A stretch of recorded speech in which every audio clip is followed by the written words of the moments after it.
नशा, पहला खुमार।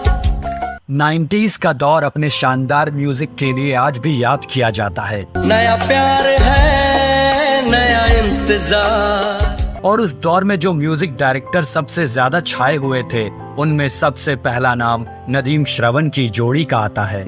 लेकिन क्या आप जानते हैं कि उसी दौर में म्यूजिक कंपोजर की एक जोड़ी और थी, जिसने नदीम श्रवण जितना काम तो नहीं किया, पर कुछ चुनिंदा फिल्में करके भी वो अपना नाम बनाने में कामयाब रहे और नदीम श्रवण की जोड़ी को करारी टक्कर दी।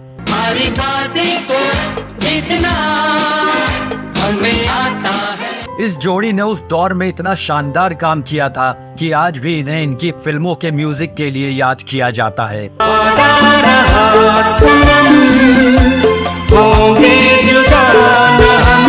खुद को क्या समझती है इतना